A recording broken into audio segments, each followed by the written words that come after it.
చిరంజీవి అని కోట్లాది మంది అభిమానంతో పిలుచుకునేటటువంటి కొణిదెల శివశంకర్ ప్రసాద్ గారికి పద్మవిభూషణ్ బిరుదు వచ్చింది. సంతోషించదగిన విషయం. దీన్ని ఆహ్వానించాలి కూడా. దానికి పూర్తిగా అర్హతలు ఉన్నటువంటి గొప్ప మంచి ప్రతిభావంతుడైనటువంటి నటుడు. ఏ నటుడైనా సరే 3 రసాలను బాగా ప్రతిభావంతంగా పోషిస్తే ఆయన్ని మహానటుడని పిలుస్తారు. శృంగారము, వీరము, హాస్యము, ఈ 3 రసాలు కూడా అటు నాటక రంగంలో కానీ సినిమా రంగంలో కానీ చాలా ప్రసిద్ధమైనవి. ఇవి కాక ఇంకా వేరువేరు నవరసాలలో వేరువేరు చేయటం, దాంట్లో గొప్ప ప్రతిభను చూపించినటువంటి మహానటులు చాలామంది ఉన్నారు. తెలుగు ఇండస్ట్రీకి ఎన్టీఆర్, ఏఎన్ఆర్లను సూర్యచంద్రుడితో పోలుస్తారు. ఆ స్థాయి నటుడు చిరంజీవి. చిరంజీవి గారికి పురస్కారం రావటం చాలా సంతోషించదగినటువంటి విషయం. పద్మవిభూషణ్ అంటే అది భారతరత్నకు తర్వాతది. భారతరత్న అత్యున్నత పురస్కారం అయితే దాని తర్వాత ఇచ్చేటటువంటి ఉన్నత పురస్కారం పద్మవిభూషణ్. అంతకుముందు ఆయనకి పద్మశ్రీ, పద్మభూషణ్ ఇవి వచ్చినాయి. చిరంజీవి గారు 1978లో పునాదిరాళ్ళు సినిమాతోటి ఆయన సినిమా రంగంలోకి వచ్చారు. కానీ ఆ తర్వాత ప్రాణం ఖరీదు ముందుగా వచ్చిన సినిమా. ఆయన సినిమా ప్రస్తావన అంతా కూడా మనం ఒకసారి పరిశీలించినట్టయితే 1983లో వచ్చిన ఖైదీ సినిమాతోటి ఆయనకు పెద్ద ఒక మలుపు అని చెప్పాలి. దాని తర్వాత వచ్చినటువంటి జగదేక వీరుడు, అతిలోక సుందరి సినిమా కూడా చిరంజీవిని మరో స్థాయికి తీసుకెళ్ళింది. అయితే చిరంజీవి అనగానే కుర్రకారు అందరికి కూడా మాస్ హీరో. సూపర్ ఫైట్లు చేసే, సూపర్ డ్యాన్సులు చేసేటటువంటి, జుట్టు చెదరకుండా 100 మందిని కొట్టే ఒక హీరోయిజం చూపించేటటువంటి హీరోయే గుర్తుకొస్తాడు. కానీ చిరంజీవి టాలెంట్ అది మాత్రమే కాదు. చిరంజీవి బహుముఖమైన ప్రజ్ఞ కలిగినటువంటి మంచి నటుడు. ఏ నటుడికైనా శృంగారము, వీరము, హాస్యము ఈ 3 బాగా చేయగలగాలి. ఈ 3 ప్రతి కథానాయకుడు అందరికి కూడా ఈ 3 చాలా అవసరం. శృంగార రసం ఆయన డ్యాన్సులు, ఆయన హీరోయిన్తో ఎలా చేస్తాడో అందరికీ తెలిసిన విషయమే. వీరరసం, హీరోయిజం ఎలా చేస్తాడో కూడా తెలుసు. కానీ హాస్యనటుడుగా ఆయనకి తెలియాల్సినంత మందికి ఎంతకు మందికి తెలియదు. చిరంజీవి గొప్ప హాస్యనటుడు కూడా. చంటబ్బాయి సినిమా మొత్తం కూడా హాస్యమే. ఆ సినిమా మొత్తం కూడా ఆయన హాస్యనటుడుగానే మనకు కనిపిస్తాడు. అంతేకాదు ఆఫ్ బీట్ సినిమాలో కూడా చాలా బాగా చేశాడు చిరంజీవి గారు. ఈ ఆఫ్ బీట్ సినిమా అంటే మాస్ మసాలా ఇట్లాంటి లేని ఒక మామూలుగా సాగుతుండేటటువంటి కొన్ని చిత్రాలు. అలాంటి చిత్రాలకు కూడా చిరంజీవి గారికి మంచి అవార్డులు వచ్చినాయి. అలాంటి వాటిలో చెప్పుకోదగిలింది ఆపద్బాంధవుడు ఒకటి. అందులో శివుడిగా వేస్తాడు. శివుడిగా చాలా చాలా గొప్ప ప్రతిభ అందులో బాగా కనిపిస్తేనే పూర్తిగా ఆ తర్వాత మంజునాథ్ లాంటి భక్తి ప్రధానమైనటువంటి సినిమాలు చేశారు. అందులో కూడా శివుడిగా ఆయన నటన, ప్రతిభావంతమైన నటన అందులో మనకి కనిపిస్తుంది. శివతాండవం ఉన్న డ్యాన్స్ మనకి ఆపద్బాంధవంలో ఉన్నదాన్ని చూసి దీనికి ఎంపిక చేశారు. చాలా బాగున్నది అది. అంతేకాదు హాస్యము అనగానే మీకు ఎప్పుడు కూడా చంటబ్బాయి చెప్తారు. మిగతా చాలా సినిమాల్లో ఆయన హాస్యం చేశాడు, అది గుర్తుకు రాదు. జగదేక వీరుడు, అతిలోక సుందరిలో ఎంత ఇది ఉన్నదో, ఫ్యాంటసీ ఉన్నదో అంత హాస్యం కూడా ఉన్నది. ఈ మానవ అని పిలవటం, ఆ హాస్యంలో చిరంజీవి గారి వంతు కూడా చాలా ఎక్కువగానే ఉంది. చాలా చక్కటి హాస్యం చేశారు అందులో. అది ఒక్కటే కాకుండా ఇంకా హాస్యం చేసిన సినిమా ఒకటి చూడాలని ఉంది సినిమా, చాలామంది చూసి ఉంటారు. దాంట్లో కూడా చాలా చక్కటి హాస్యం ఉంది. ఇంకా హాస్యానికి పరాకాష్టానికి ఇంకో చెప్పాల్సింది ఏంటంటే శంకరదాదా జిందాబాద్. శంకరదాదా ఈ సినిమాల్లో ఉన్న హాస్యాన్ని తెలుగు వాళ్ళు ఎప్పుడు మర్చిపోలేరు. చాలా చక్కటి ఆరోగ్యకరమైన హాస్యాన్ని అందులో పండించాడు చిరంజీవి. ఇది చిరంజీవి టాలెంట్ అంటే ఇక్కడ ఉంటుంది. అంతేకాదు ఆఫ్ బీట్ సినిమాలు కొన్ని చూసినట్లయితే మనకి ఆపద్బాంధవుడు మాత్రమే కాకుండా రుద్రవీణ అందులో ఆయన నిర్మాతగా కూడా ఉన్నారు. రుద్రవీణలో ఒక విభిన్నమైన పాత్ర ఏంటంటే ఒక డెవలప్మెంట్ కోసం, అంటే ఒక గ్రామీణ అభివృద్ధి కోసం పాటుపడేటటువంటి ఒక యువకుడి పాత్ర. కానీ ఆ యువకుడు ఒక విశిష్టమైనటువంటి చాలా గొప్ప పేరు ఉన్నటువంటి కర్ణాటక సంగీత విద్వాంసుడి కుమారుడు. ఆయన కూడా కర్ణాటక సంగీతం నేర్చుకున్నాడు.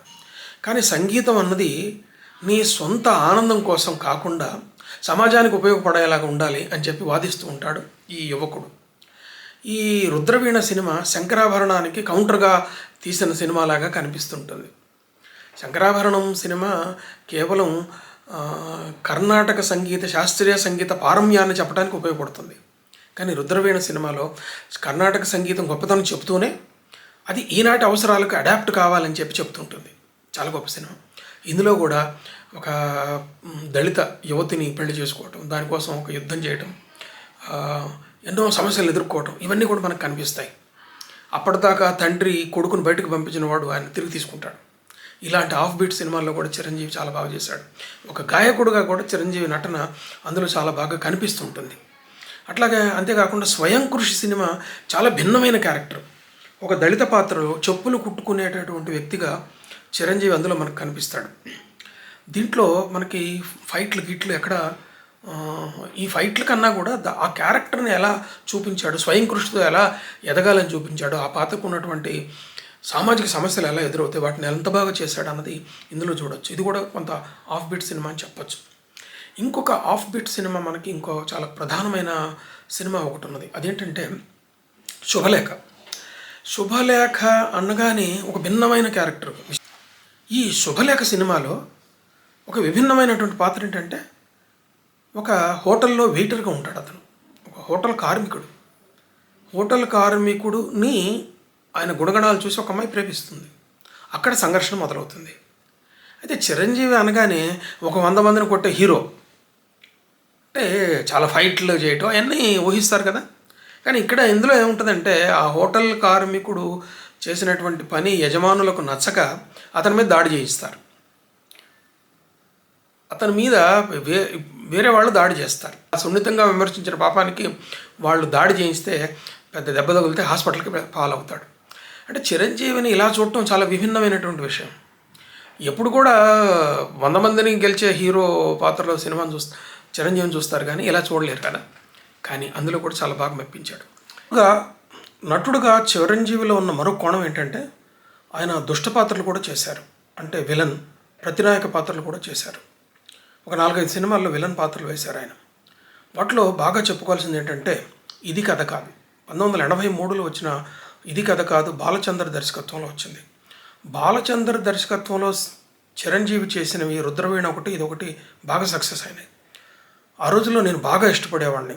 ఒక శరత్ బాబు హీరో అందులో. దాంట్లో శరత్ బాబుని హీరో అనటం కన్నా జయసుధ ప్రధాన పాత్ర పోషించింది. దాంట్లో చిరంజీవి అసాధారణమైన ప్రతిభతో విలన్లాగా చేశాడు.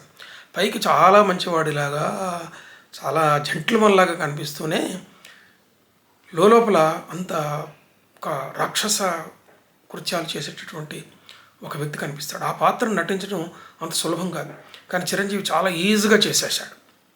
అట్లాగే ఒక యాంటీ హీరో పాత్రలో కూడా చిరంజీవి చేశాడు, న్యాయం కావాలి అనే సినిమాలో. ఈ సినిమా ఎంత సక్సెస్ అయిందంటే అది హిందీలో కూడా వచ్చింది. దీని తర్వాత అది అంత గొప్ప సక్సెస్ అయింది. లక్ష్మి అక్కగా ఈయన తమ్ముడుగా చేసి న్యాయం కావాలి సినిమాలో చేశాడు.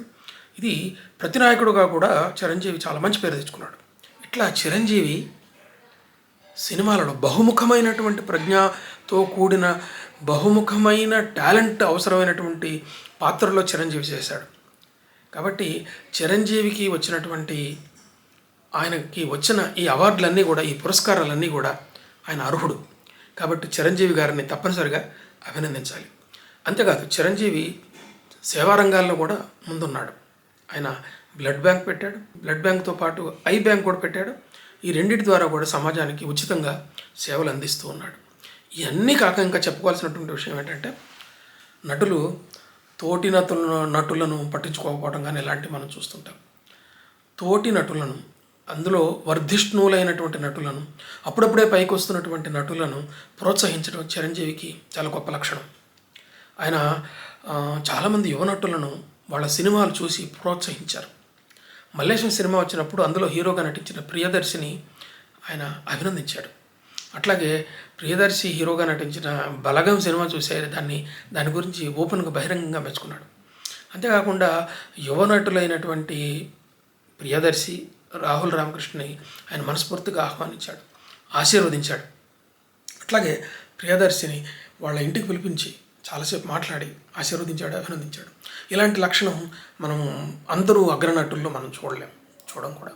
కాబట్టి ఇంత గొప్ప మానవీయ లక్షణాలు ఉన్న చిరంజీవి గారికి, ప్రతిభావంతుడైనటువంటి నటుడైన చిరంజీవి గారికి ఈ పురస్కారం రావటం అభినందనీయం. వారికి, వారి కుటుంబ సభ్యులందరికీ కూడా అభినందనలు తెలియజేస్తున్నాను. వాళ్ళ అబ్బాయి రామ్ చరణ్ కూడా ఆ స్థాయిలో ఎదగాలి అని చెప్పి, ఇట్లాంటి అవార్డులు ఎన్నో గెలుచుకోవాలని చెప్పి మనస్ఫూర్తిగా కోరుకుంటూ వారి కుటుంబం మొత్తానికి అభినందనలు తెలియజేసుకుంటున్నాను. నమస్తే మిత్రులారా. ఇలాంటి చర్చల కోసం పులి కన్ను వైడ్ ఐ ఛానల్ సబ్స్క్రైబ్ చేయండి. ఈ వీడియో మీకు నచ్చితే లైక్ చేయండి, మిత్రులకు షేర్ చేయండి. నమస్తే.